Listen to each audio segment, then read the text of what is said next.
Pelindung tampan. Jika sahabat menyukai cerita ini jangan lupa like, komen dan share. Terima kasih.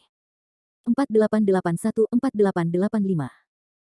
Bab 4881, Lord Luya.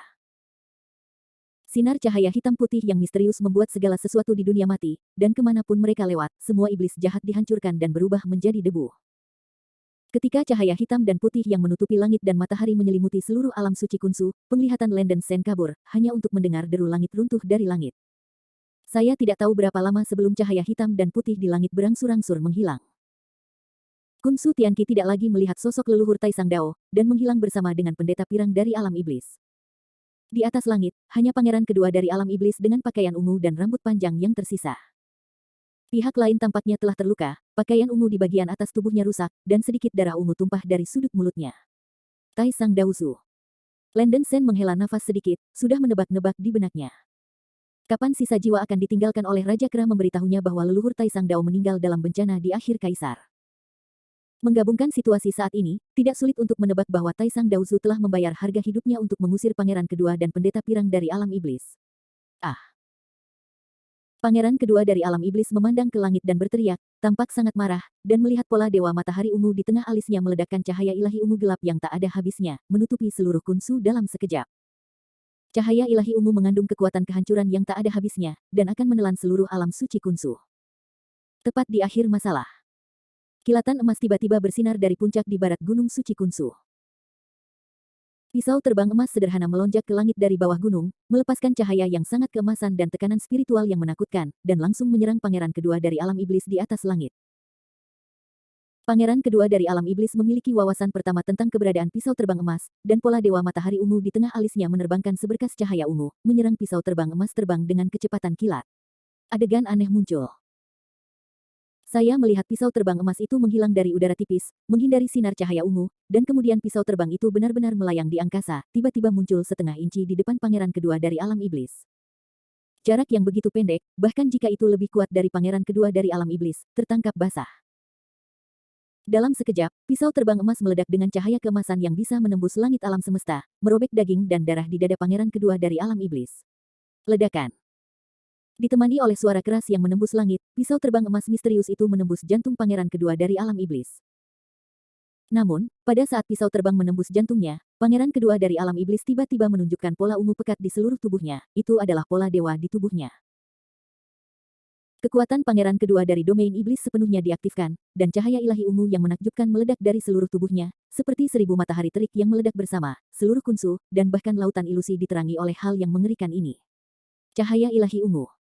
Dengan ledakan yang keras, pisau terbang emas yang menusuk dada pangeran kedua dari alam iblis diguncang oleh kekuatan suci yang besar.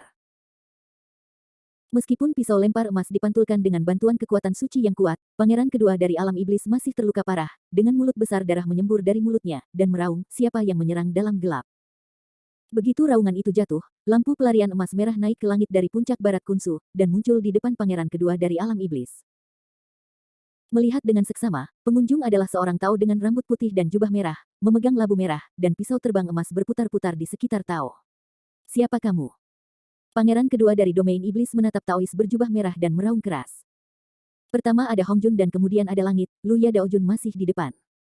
Kunsu melakukan perbaikan longgar, Luya juga. Suara tenang Tao bergema di langit. Adegan di depan Landen Sen benar-benar membeku dalam adegan ini. Pada saat berikutnya, dunia mulai berputar dan berubah. Landen Sen sepertinya melepaskan diri dari adegan ilusi ini dan kembali ke kenyataan. Saya tidak tahu berapa lama, Landen Sen terbangun dari koma.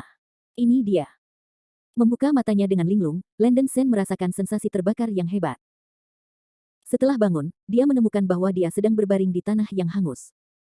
Permukaan bumi yang hangus terbakar dengan api merah tua yang besar, dan suhunya sangat tinggi. Kekuatan sumsum dingin di tubuhnya bahkan dirangsang oleh itu sendiri, dan itu mengembun di tubuh Landen Sen. Lapisan dinding es. Landen Sen buru-buru bangkit dari tanah, menunjukkan ekspresi yang tersisa. Jika bukan karena kekuatan sumsum dingin untuk melindungi tubuh, ketika saya dalam keadaan koma barusan, saya takut api yang menyembur keluar dari tanah ini akan dimasak. Bab 4882, Kilin Jin Yan. Tata letak makam penyihir api mirip dengan makam penyihir kayu yang pertama kali dimasuki Landen Sen. Binatang buas yang dapat dilihat di mana-mana di makam penyihir pada dasarnya adalah binatang penyihir yang dikaitkan dengan api, dan mereka lebih dari sekadar binatang penyihir yang muncul di dua makam penyihir pertama. Jauh lebih kuat. Landen Sen tampaknya masih berada di area luar makam penyihir api, dan sebagian besar binatang penyihir yang muncul di sekitarnya hanya berpangkat menengah dan rendah, dan dapat dengan mudah dibunuh dengan satu jari. Menelan binatang penyihir tingkat ini tidak membantu Landen Sen. Landen Sen bergerak maju dengan kecepatan penuh, membuang binatang penyihir ini, dan hanya ketika dia bertemu dengan seorang pria yang benar-benar tidak sabar, dia akan membunuhnya. Gunung berapi raksasa di depannya tampak sangat dekat, tetapi sebenarnya itu cukup jauh dari Landen Sen. Landen Sen melakukan perjalanan selama 2 jam sebelum mencapai kaki gunung berapi. Gunung berapi besar berdiri tegak, dan kawah terus mengeluarkan asap tebal dan panas. Energi atribut api yang sangat kaya memenuhi ruang di sekitarnya, menyebabkan ruang menjadi sangat terdistorsi dan bergetar, dan gelombang panas yang mengerikan sudah cukup untuk membakar segalanya.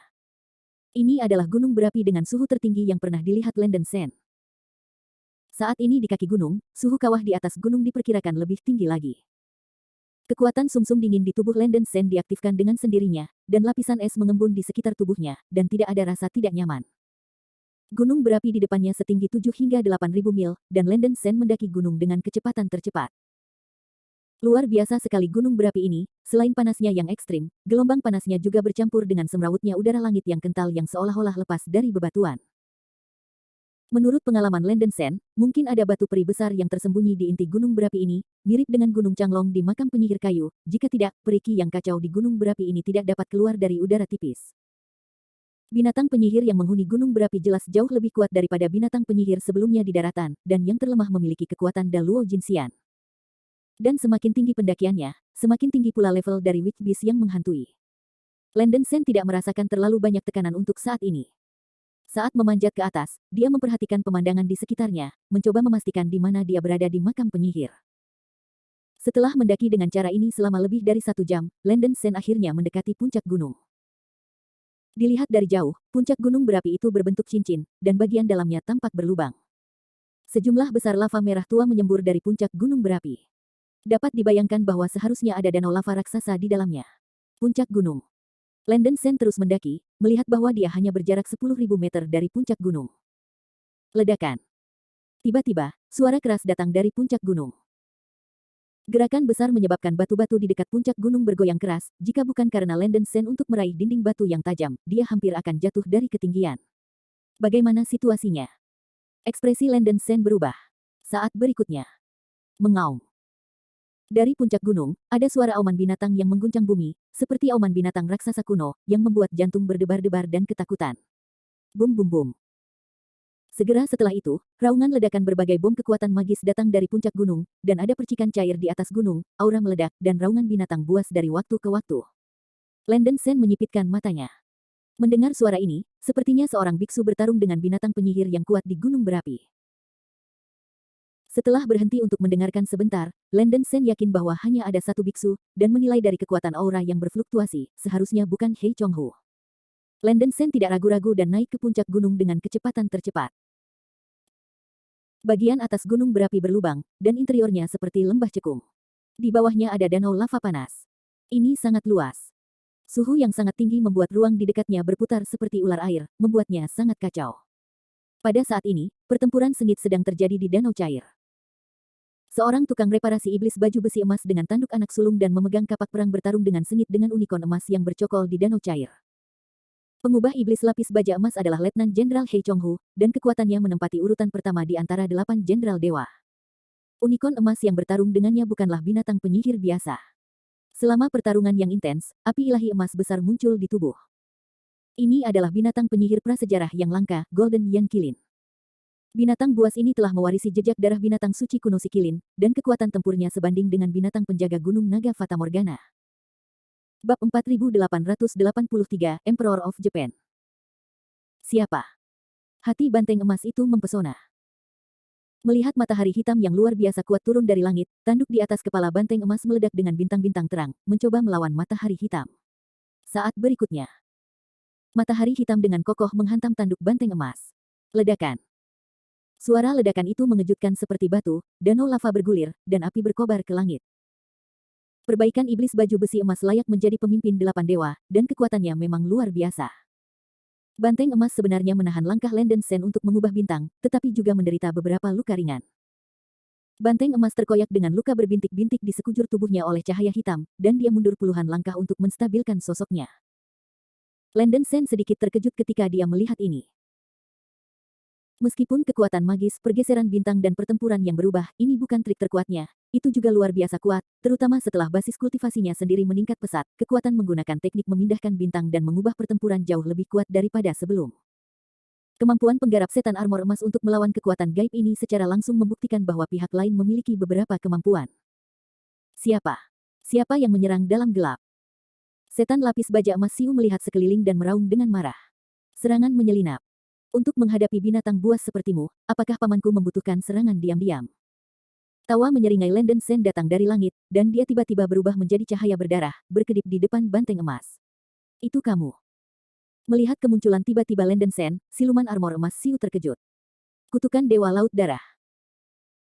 Landen Sen terlalu malas untuk berbicara omong kosong, dan langsung menggunakan gerakan besarnya, menggulung cahaya darah merah dan hitam yang bergejolak, dan naga darah yang tak terhitung jumlahnya terbang keluar dari cahaya darah, dan meledak ke arah banteng emas di depannya seperti gunung. Banteng emas memiliki hati yang besar, membakar benang hukumnya sendiri dengan gila, dan badai guntur melonjak ke seluruh tubuhnya. Dalam badai, ada lebih dari 800 sinar cahaya ungu yang berkedip dan berirama, meledakkan energi guntur yang tak ada habisnya. Mengaum. Dengan raungan rendah dari banteng emas, guntur emas seperti gelombang yang mengamuk bergulung di mana-mana, ditelan oleh banyak naga darah yang menyerang. Bum bum bum. Serangkaian ledakan memekakkan telinga bergema di langit, seluruh gunung berapi menderu dan bergetar, kawah gunung berapi cair memercik kemana-mana, dan dampak energi ledakan membuat area ruang yang luas menjadi ketiadaan. Rao adalah banteng emas yang mencoba yang terbaik untuk melawan, dan masih kalah dari serangan kekerasan Landen Sen. Bahkan jika itu menghabiskan lusinan benang hukum, dia tidak dapat menahan dampak dari naga darah. Tubuhnya yang besar dihantam oleh naga darah. Demi satu daging dan daging terbang. Sejak menembus tahap tengah hunyuan, kekuatan Landen Sen telah jauh melampaui biksu biasa di tahap selanjutnya dari hunyuan dengan mengandalkan keunggulan jantung, darah dan saraf. Setelah pukulan, banteng emas itu sudah berdarah, dan pelindung tubuhnya rusak. Landen Sen memukul besi saat masih panas, dan sekali lagi menampilkan Asura Dharma, dan mengorbankan Dharma Dewa Iblis dengan api suci Asura yang menyala-nyala. Pergilah. Dengan minuman ringan, Dewa Iblis Faksiang berlari ke banteng emas dengan kecepatan kilat, dan meledak. Ledakan. Suara ledakan memekakkan telinga, meledak dan menusuk. Cahaya dan api ajaib yang menakutkan benar-benar menelan banteng emas.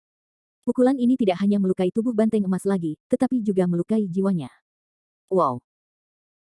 Banteng emas menjerit lemah, tidak mampu mempertahankan tubuh iblis, dan berubah kembali menjadi tubuh manusia, jatuh seperti layang-layang dengan kawat putus ke danau cair di bawah. Pada saat ini, Landen Sen bergegas turun, menyusul perbaikan iblis baju besi emas yang jatuh, dan berubah menjadi bola darah, menelan dan menenggelamkan tubuh perbaikan iblis baju besi emas. Landen Sen, yang melilit tubuhnya, langsung menggunakan teknik menelan di saraf darah. Apa? Saya hanya mendengar jeritan mengerikan dari cahaya darah. Landen Sen ingin menyerap kekuatan roh dari Golden Armored Demon Siu dan sutra hukum di tubuhnya. Golden Armored Demon Siu hampir tidak memiliki ruang untuk perlawanan, dan hanya bisa menyaksikan vitalitasnya cepat berlalu, dan akhirnya mati. Bab 4884 Vulkan. Api emas hanyalah bentuk mimikri di mana jejak kekuatan ilahi Pangu dipadatkan bersama, meledak dengan energi yang luar biasa kuat dan murni, bahkan menyebabkan ruang di sekitar ujung jari terdistorsi dan terguncang. Benar saja, itu adalah kekuatan sumber Dewa Pangu. Qilin Jin yang terkejut dan segera merangkak di depan Landen Sen, dan berkata dengan hormat, penjaga yang rendah hati telah melihat keturunan. Saya tidak tahu identitas keturunan sebelumnya, jadi saya telah melakukan kejahatan, dan saya harap bahwa orang yang meninggal akan memaafkan saya. Melihat Jin Yang Qilin tiba-tiba menjadi sangat sopan, Landen Sen merasa sedikit tidak nyaman, dan berkata, kamu tidak perlu bersikap sopan kepada sesama Taois. Mengapa kamu baru saja mengatakan bahwa jika aku seorang keturunan, kamu akan mendengarkan perintahku? Tanda tanya petik 2. Qilin Jin Yan buru-buru berkata, tentu saja. Ini adalah penjaga makam penyihir yang diperintahkan oleh penjaga makam untuk menjaga tempat ini. Penjaga makam telah memerintahkan bahwa jika Anda bertemu dengan orang yang turun dalam ramalan kaisar, kamu akan melayani dia sebagai tuanmu. Semua mengikuti perintah keturunan. Landen Sen mengerutkan kening dan berkata, kamu tidak harus melayaniku sebagai tuanmu. Aku hanya ingin tahu di mana penjaga makam itu sekarang. Jin Yan Qilin menghela nafas, penjaga makam menderita luka fatal dalam pertempuran di Kunsu sebelum kematiannya. Dia telah duduk berinkarnasi, dan tulang-tulangnya masih berada di altar di dalam gunung berapi. Landen Sen menghela nafas sedikit, bencana Kunsu benar-benar berdampak besar, dan bahkan para penjaga makam penyihir api mati karenanya. Karena rekan Taois tahu bahwa saya adalah keturunan, saya juga harus tahu tujuan saya. Saya memang membutuhkan bantuan rekan Taois sekarang. Anda hanya perlu membawa saya ke batu nisan penyihir api. Kemudian saya akan mengambil segelnya. Sendiri.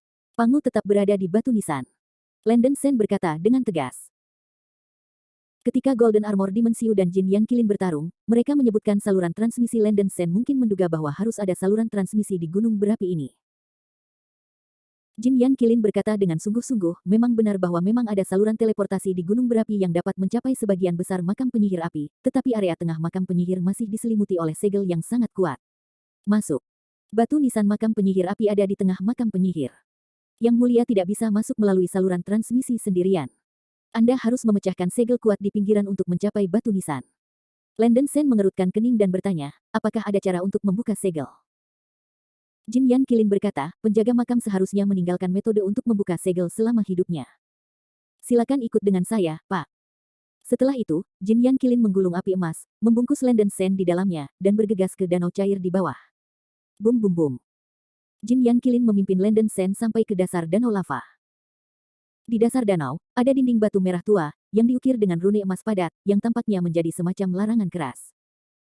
Jin Yang Kilin menggumamkan sepatah kata, lalu membuka mulutnya dan memuntahkan seteguk darah. Darah berubah menjadi segel misterius dan menabrak dinding batu merah tua. Retakan emas tiba-tiba muncul di tengah dinding batu, dan itu membuat raungan, berdengung, seolah-olah akan retak. Saat Jin Yang Kilin terus merapal mantra, celah di tengah dinding batu perlahan terbuka, seperti tirai yang perlahan dibuka ke samping. Celah retakan itu sebenarnya adalah ruang independen. Kilin Jin Yang dan Landen Sen memasuki ruang independen ini.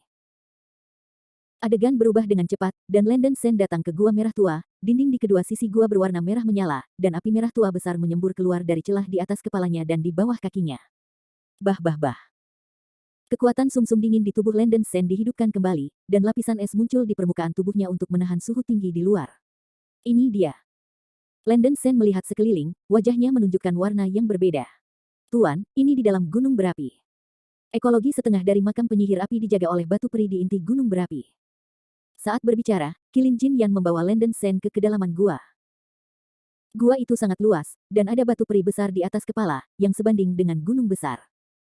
Tidak heran akan ada ki peri kacau yang meluap di permukaan gunung berapi ini, dan memang ada batu peri di dalamnya. Ada 4 pilar batu yang sangat kuat yang terhubung ke bagian bawah batu abadi, yang terhubung ke tanah. Energi merah melonjak di pilar batu, bersinar terang dan gelap, seolah-olah bernafas. 4 pilar batu bertanggung jawab untuk menyerap energi di batu abadi dan mengirimkannya ke makam penyihir melalui tanah. Formasi ini diatur seperti gunung Changlong dari makam penyihir kayu. Bab 4885, A Trip to the Cemetery. Ketika Landen Sen membawa banyak teman dan Yuan Shi Tianzun dalam pertempuran dengan Yuan Shi Tianzun di dunia Mongolia, dia menderita kutukan ruang dan waktu yang dilepaskan Yuan Shi Tianzun sebelum kematiannya, yang menyia-nyiakan ratusan ribu tahun. Tentu saja, kutukan ruang dan waktu dibagi menjadi titik kuat dan lemah. Kutukan ruang dan waktu yang tersisa di tubuh anak vulkan tidak boleh terlalu kuat. Saat Landen Sen ragu-ragu, lampu baolian di dadanya tiba-tiba bersinar putih. Hou Yi berkata, terpilih surgawi, Anda tidak perlu terlalu khawatir. Astrolabe yang disegel di tubuh Anda kebal terhadap efek negatif dari kutukan ruang dan waktu. Bagus. Landen Sen segera merasa lega, dia langsung mengulurkan tangan kanannya dan meraih rosario di leher mayat Dewa Api. Yang mulia, berhati-hatilah. Melihat Landen Sen pergi untuk mengambil rosario tanpa persiapan sedikit pun, Jin Yang Kilin terkejut. Begitu tangan kanan Landen Sen menyentuh aliran udara hitam di permukaan mayat anak vulkan, rasa sakit merobek datang dari telapak tangannya, dan dia merasa bahwa aliran udara hitam akan dicekik menjadi bubuk di saat berikutnya.